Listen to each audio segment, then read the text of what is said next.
Hi VC, it's Martin here. I hope you are all doing well and all the other usual cliches that we use in our videos at the start. Um, yeah, it's been a while and all those sort of things. I am okay. It's very hot here in the UK at the moment, so I haven't been so much looking for records. But last Sunday I was sort of on my way somewhere near Cambridge, and there was something called Greg's Record Fair, and it happens once a year. So I went along there. Most of the stuff, or what his main selling, is 78s, of which I don't have anything to play them on. I wouldn't say I'm not interested, but it's something else that I suppose I haven't had time to get into, or whatever you want to say. So there was a certain amount of quite a lot more singles, but there were some albums. So and he'd advertised it as that, like maybe I don't know. Did he even say like 40,000 albums? I don't know that I went through all of them, but there was a huge amount of albums. It was very interesting when we first went. There was all these guys with their 78 DJ boxes. I mean, this is my box that I took along to um, put the stuff in as I was going around and stuff. But it was almost like they were all old sort of 78s DJs and things with their old battered cases. And yeah, I think they're called something like the Shellac Collective. Yeah, just to see a whole different group of vinyl lovers was very interesting. There wasn't the usual sort of vinyl scavenger DJ people generally, but after there was a little bit later on in the day and the usual sort of activities you see people doing, and there was a few younger people, but mostly it was about 78s anyway. These are the records I found for about I paid £45 for these albums. I can't remember how many you've got, but anyway. So I've got a copy of Tarkus, Emerson, Lake and Palmer, which I may or may not already have, but it was a good copy. Might be an upgrade. I have these two other ELP albums, which I don't have and I don't know much about. I've seen them countless amount of times. That's one called Trilogy. This other one, I think it's just like self-titled. I'm not sure, but 1970. Yeah, 1970. I don't know.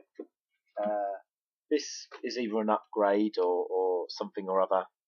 You often see this one knocking around for £1, and it's got the main hits on it, or well-known tracks.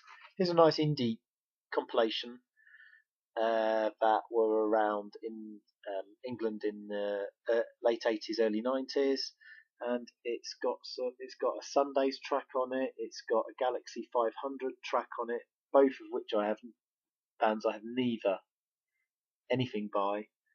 It's got a New Order, Shaman, Nitsa Ebb, Charlatans, first single Indian Rope, Soup Dragons, Farm, Carter the Unstoppable Sex Machine, Fatima Mansions. Yeah, just loads of stuff. So when you're paying £6 for £10, that sort of thing, you know, if you find that in a shop, that's going to cost at least a tenner probably, or a record fair or something. I believe this is free jazz, and this is from this Italian series. I don't know much about jazz or free jazz, only from people I've seen in the VC. Mainly the guy in Sweden who I forget his name, but yeah. But I played the one side of this, and it's a 26-minute long track, and it was great just because to go with the weather we've had here. It was called "If Only We Knew" by John Handy, and it was excellent, I have to say. This, it's not soup. It does look a little bit like Wes, Supra Wes. It is. I hope if he hears I've said that, I hope he doesn't mind. Does look, yeah. Well, no, he's a better looking chap, but this is Douglas Does that say Dillard? Yeah, it's a sealed copy, and I think it's country. Headley. There was absolutely hundreds of country and western albums there that were sealed. And if you could have got to Cambridge in about half an hour or something, well, yeah, you would have been amazed. Some had funny covers. Some were people I'd recognised that you'd shown. There was only, what was the name of the Bob guy that you showed? Anyway, there was one of his, but it was a bit water damaged. But there was loads and loads of copies of sealed albums, of which I've got a couple here. Yeah, this is a banjo player, I think. Yeah, so I don't know. If I don't like the country ones, I'll probably send them to you, mate. Yeshua, let us exalt his name together. Songs by Jews for Jesus. Here we go. Nice artwork on that one. Henry's Cat. 10 stories from a BBC TV series narrated by Bob Godfrey. And I thought it was Richard Bryars, actually, but maybe it's not. Anyway, okay. Tallulah Bankhead as Margot Channing in All About Eve. This is a stage play of it, I think, but I know it's a very famous film. It's not, obviously not the band All About Eve. And this is quite old, I think, probably. Yeah, well, it was interesting. There was loads of interesting stuff there. This was in amongst the country records, but I don't know whether it is. Sonny James. I'm presuming if it's this main guy here, it's not the blues guy. So this is an album he's made with some prisoners, from what I understand. So it's, whether it's a bit like a Johnny Cash album, I have no idea, but should be interesting. Now I had one of these before, but I gave it to somebody.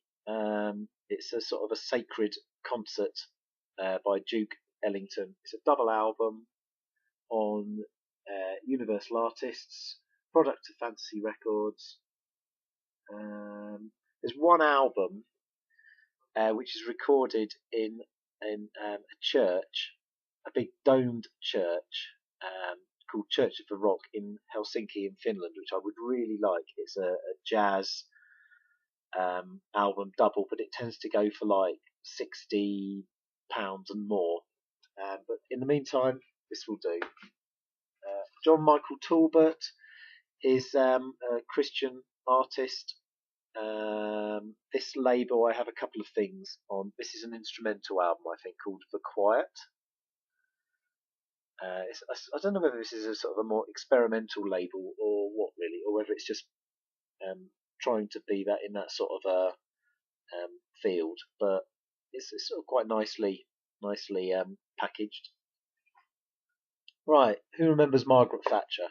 Well, this isn't Margaret Thatcher, but this is a lady that was very much of that sort of generation, and she was on TV in Britain on BBC in the 1980s, and she's very strict with her dogs. And this is a sealed copy of Training Dogs Her Way. Here's another one on that Italian label of sort of like reissues. I think these sort of things used to turn up all the time, but now they're a bit more collectible. I think they're all live. Yeah, there's a list of them there. And this one has just people I sort of thought, well, that might be quite good. I don't know. Track there called Piphencanthropus erectus. This is a guy on a steel guitar with the Jordanaires. Peace in the Valley. Sealed again. So much sealed stuff. Country there as well. Just an amazing amount of stuff that I didn't know about at all. But Johnny Morris, another person from my childhood. Reading some bedtime stories. He was very famous in. I don't know if you can see. He's got some animals with him there. He was very famous, another BBC TV sort of guy, and he talked to animals. That was his thing. I don't know. Was he a zoologist as well? I think he probably was, or he studied their behaviour. Right, another one, Headley. The Austin Lounge Lizards. If you look there, there's actually a what looks like a sort of a head there. This is called Highway Cafe of the Damned, and it's sealed. And I thought I would just try it, see what it's like. I think it might be bluegrass. I'm not sure. This is on Verve. I think this was the first thing I chose. I've been through about 5-6 boxes and wasn't convinced. But as I got more and more into it, you sort of think, oh, I'll take some more chances. I don't know. It might just be a bit loungy, cheesy. I don't know what that says. Oh, condition bad. Salvage. Anyway, so I took a chance on that. This is not such a good copy as I thought it was. But it is a great album. I quite like this guy here, Olivier Messiaen. He's a 20th century part religious, part modern classical artist, and this is in a real old, thick, I don't know if you can see that, sleeve, real thick old sleeve, and this is a, well, I won't bore you with my French, you can see what it says, but he is actually playing, Oliver Messiaen is actually playing the piano on this, of his own compositions. Something called the Record Society Limited, which I've never heard of, and I've never seen this, but it'd be nice if all records were in these sort of good old thick covers. Some sort of Christian album again, as is this one here, Andre Crouch and Disciples live at Carnegie Hill. I thought this would be pretty good stuff, really. I've got some of his other stuff, but it's not live. Another BBC TV programme here, That's Life. It was sort of like a consumer programme. This has got some interesting either samples or just sort of interviews with people in the street, like Box Pops, what do you wear in bed? Or what do you do in the bath? What the paper said. What do you think of the national anthem? Interesting. And the last couple, I found amazingly really good condition of the Ben Folds 5 album. I was sort of a little bit into them. I seem to remember someone I knew. I amazingly copied the a couple of albums off them, and I think I put them on mini disc actually, which I still have all my small amount of mini discs somewhere. So I think I know some of these tracks. Brick is on this album. And lastly, this is a textured album cover, Adrian Wagner, and it's on Charisma. It's 77, I think, was it? This is a really good album. It sort of flits between craft work to ambient. Yeah, this is a really, really good album, and I've never heard of the guy at all, but I'm sure it's worth more than 6 for £10. So that's about 15 minutes. I think I will stop there. I hope you are all having a good summer. Hi to everybody. I think Rob from Boston said it was like, did he say it was like 90 or no? Did he say it was 45? Anyway, yeah, I will.